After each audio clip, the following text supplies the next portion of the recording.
Suzanne revint de son voyage d'affaires plus tôt que prévu. Elle n'avait dit à personne qu'elle rentrait, voulant surprendre Denise, son mari. En arrivant dans leur rue, elle remarqua plusieurs voitures garées devant leur maison. Le jardin était décoré de ballons bleus et roses et d'une banderole sur laquelle on pouvait lire « Bienvenue notre petit miracle ». Son cœur battait la chamade. Elle gara sa voiture à une rue de là et franchit la porte, légèrement ouverte. De la musique et des rires se répandaient de l'intérieur. Quand elle entra, elle se figea au milieu du salon. Félicia, sa meilleure amie, était visiblement enceinte de 6 mois. Sa belle-mère, Rosa, caressait doucement le ventre de Félicia, tandis que sa propre mère servait des boissons. Des cadeaux étaient empilés sur une table décorée. « Alors, la chambre d'enfant est prête, tante Vivien ?» demanda presque Félicia. « Presque » répondit Félicia en souriant. Denny a insisté pour la peindre lui-même. Il y a travaillé tous les week-ends. À ce moment-là, son mari entra, portant plus de boissons.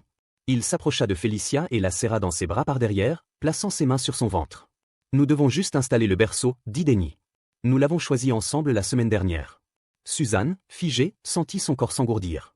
Sa mère se raidit en la voyant et s'approcha rapidement en chuchotant. « Suzanne, nous ne t'attendions pas aujourd'hui. » Elle attrapa son bras. « Laissons sortir, nous devons parler. » Suzanne s'éloigna de son emprise. « Parler de quoi ?» demanda-t-elle froidement. « De la façon dont mon mari a mis ma meilleure amie enceinte pendant que je travaillais dans un autre pays ?» Le bavardage dans la pièce s'éteignit. Félicia fut la première à la remarquer, son visage devint pâle.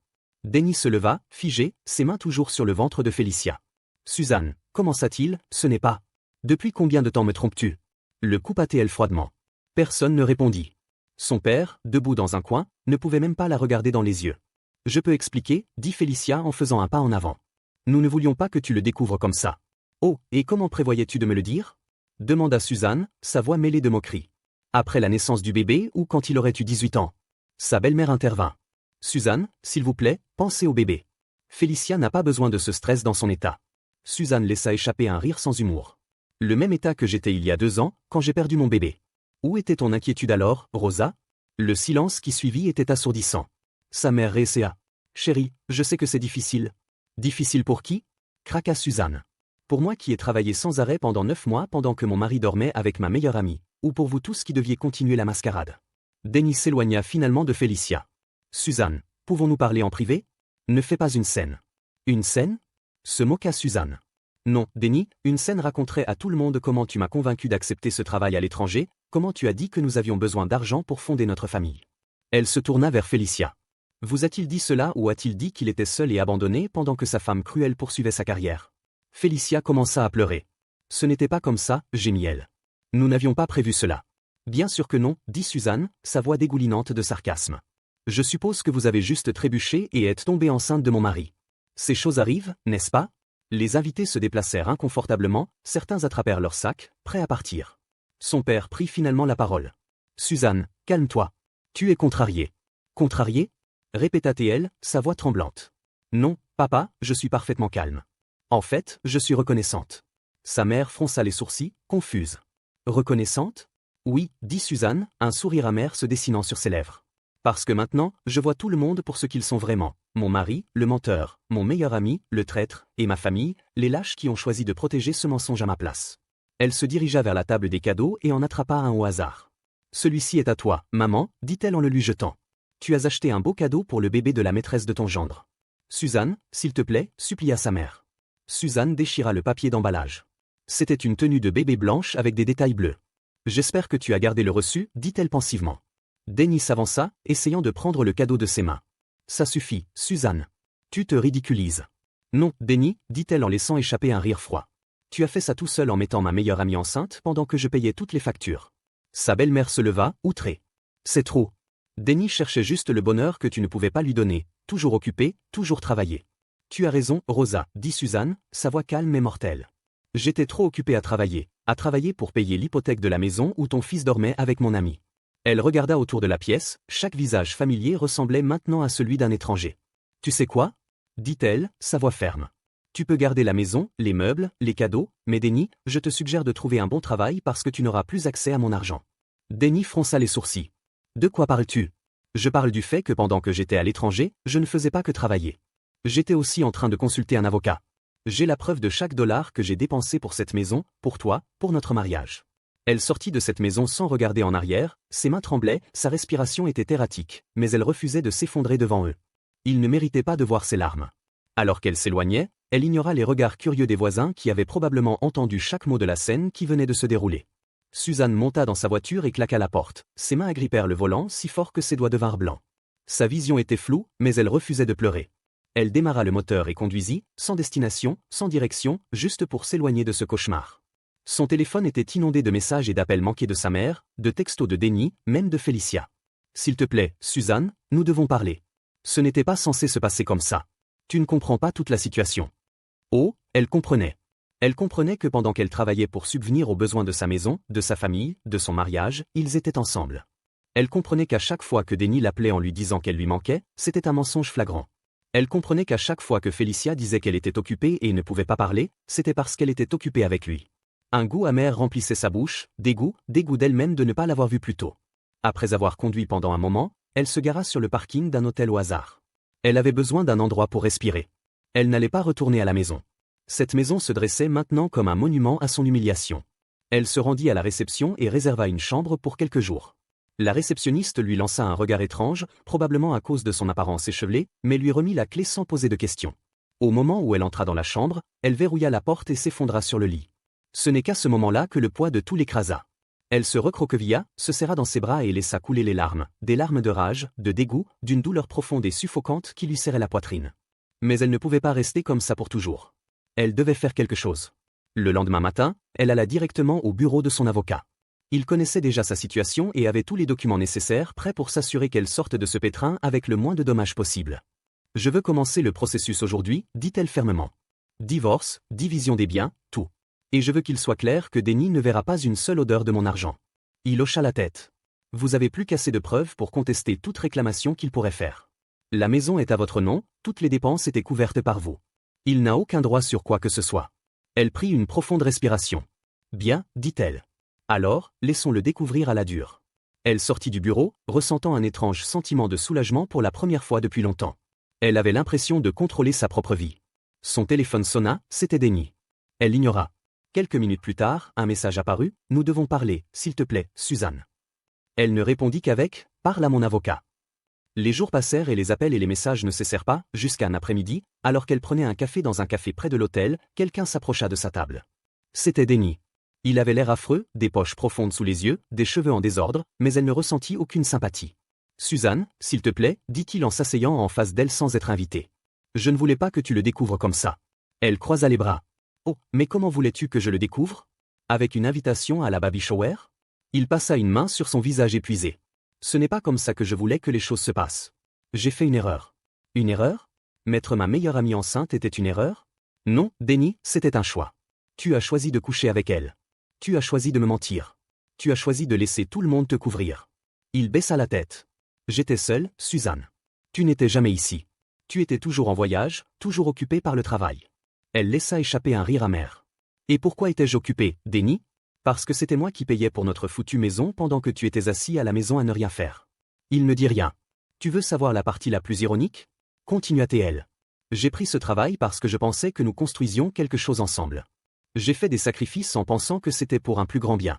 Mais pendant que je travaillais jusqu'à l'épuisement, tu baisais mon meilleur ami. » Il avait l'air désespéré. « Je sais que j'ai foiré, Suzanne, mais ne pouvons-nous pas réparer cela d'une autre façon? » Elle se pencha en avant, le regardant directement dans les yeux. « Nous l'avons réparé. Mon avocat a déjà demandé le divorce. Tu n'auras pas une odeur de moi. Et quant à cet enfant, j'espère que tu seras un bon père parce que je te veux hors de ma vie. Suzanne, s'il te plaît, dit-il. « C'est fini, Denny, dit-elle en se levant et en s'éloignant sans regarder en arrière. Il ne fallut pas longtemps pour que la nouvelle se répande.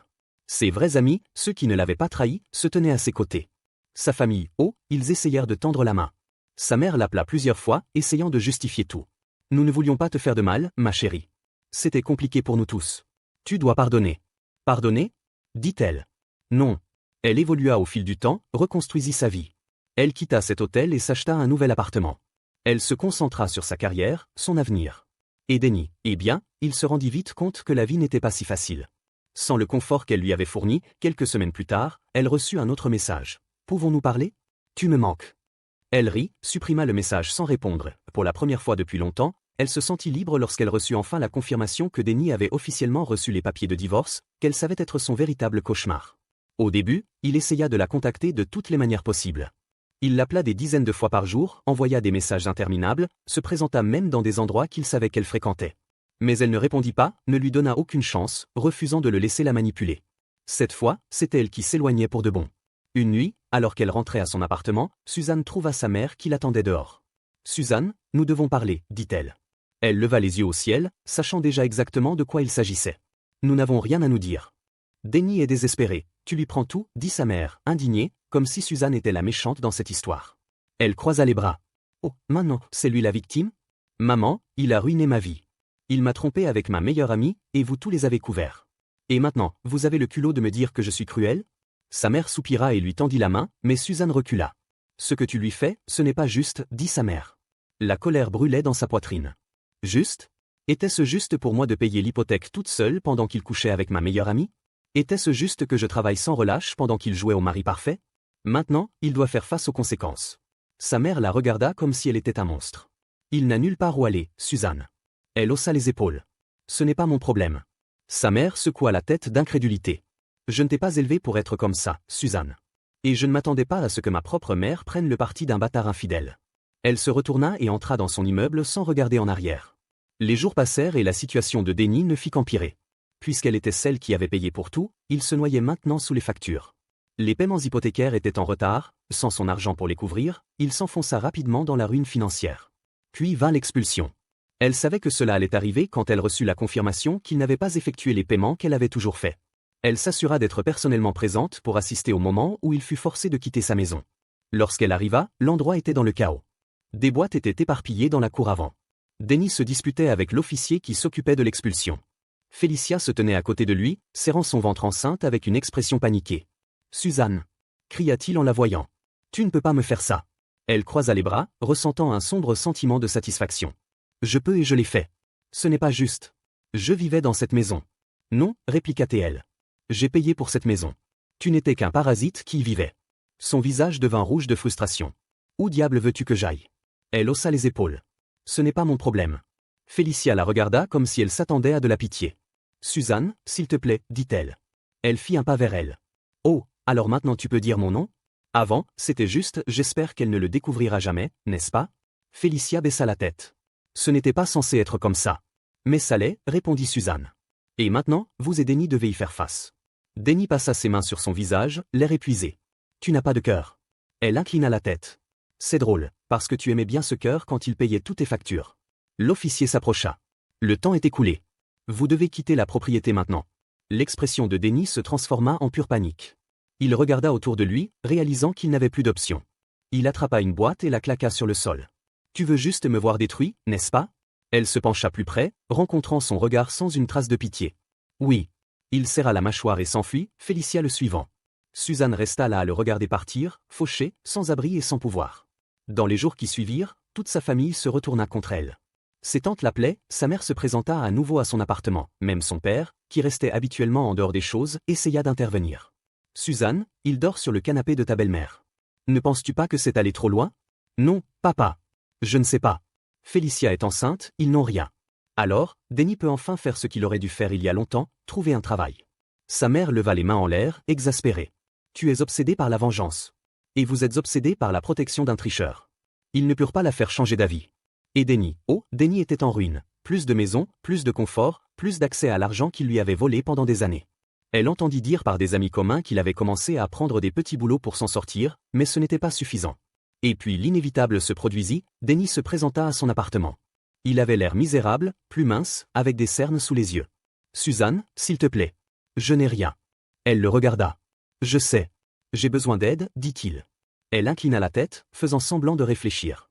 « J'avais besoin d'aide quand j'ai découvert que tu me trompais. » Il ferma les yeux, frustré. « J'étais un idiot, je le sais.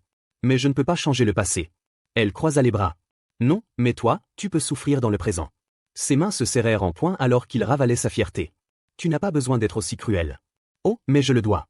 J'ai appris des meilleurs. » Et avec cela, elle lui claqua la porte au nez. Pour la première fois depuis des années, elle se sentit en paix. Denny expérimentait enfin à quoi ressemblait la vie sans elle, et elle était enfin libre. Le temps passa, tout comme Suzanne l'avait prédit, Denny s'enfonça encore plus profondément. Il n'avait plus de maison, plus d'argent, plus de confort. Il était passé d'un mari gâté et dépendant à un homme désespéré, sautant d'un emploi à l'autre juste pour s'en sortir. Et Suzanne, elle passa à autre chose. Elle ne se sentait pas désolée pour lui. En fait, chaque fois qu'elle entendait parler d'un autre désastre dans sa vie, elle ressentait un sentiment de satisfaction tordue. C'était un doux goût de justice, sachant que tout ce qu'il lui avait fait lui revenait. Et puis elle entendit les meilleures nouvelles qu'elle avait eues, Félicia avait demandé le divorce. Quelques mois plus tard, Suzanne découvrit par une connaissance, l'une des rares personnes qui osait encore lui parler après tout ce qui s'était passé, que Félicia l'avait quittée. La femme la rencontra dans un café, hésita un instant, puis sourit légèrement avant de lâcher la bombe. Elle l'a quittée, Suzanne. Elle a demandé le divorce et elle veut une pension alimentaire. Le rire s'échappa avant que Suzanne ne puisse l'arrêter, un rire fort et sincère. « Tu es sérieuse ?» demanda-t-elle, toujours en riant. Mortellement sérieuse. Denny ne peut pas garder un emploi stable et elle ne veut pas être celle qui le soutient. Oh, l'ironie était délicieuse. Félicia, la femme qui avait juré que Denny était son seul véritable amour, qui s'accrochait à lui comme un parasite pendant que Suzanne travaillait pour payer tout, l'avait maintenant quitté quand il n'était plus utile. Et elle voulait une pension alimentaire. « S'il te plaît, dis-moi si Denny amène de l'argent pour payer » demanda Suzanne, toujours en souriant. Sa connaissance sourit. Non. Suzanne ne pouvait pas s'arrêter de rire. Le karma était venu pour lui, et cette fois, il n'avait plus personne pour s'en débarrasser. « Je dois voir ça » dit-elle.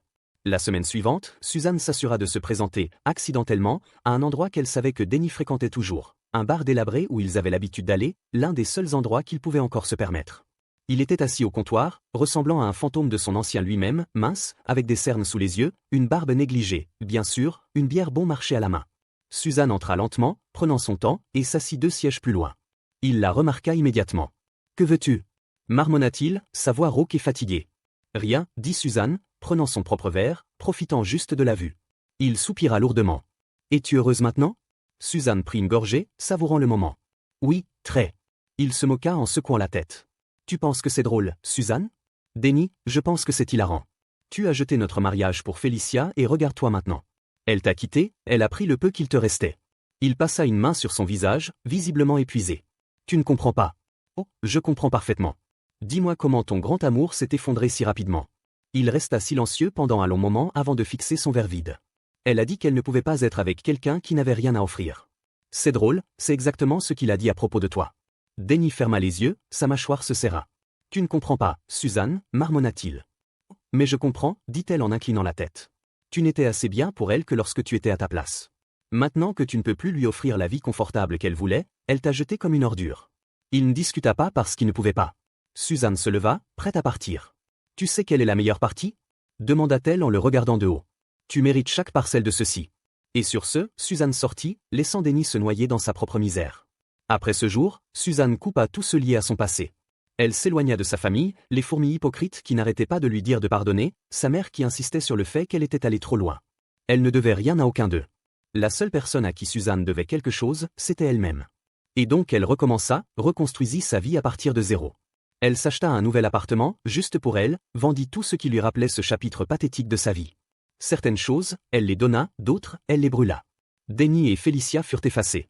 Suzanne sortit plus souvent, rencontra de nouvelles personnes, profita de la vie sans porter de poids mort sur son dos. Pour la première fois depuis des années, sa vie était la sienne. Et tandis que Suzanne allait de l'avant, Denny continuait à s'effondrer. Des mois plus tard, Suzanne apprit qu'il avait essayé de faire appel de la décision de divorce, affirmant qu'il méritait une pension alimentaire. Bien sûr, le juge lui rit au nez et rejeta tout. Elle découvrit aussi que Félicia continuait à drainer le peu d'argent qui lui restait. Et Suzanne, elle ne s'était jamais sentie aussi bien. Le monde était enfin comme il devait être, elle était libre et Denny obtenait exactement ce qu'il méritait.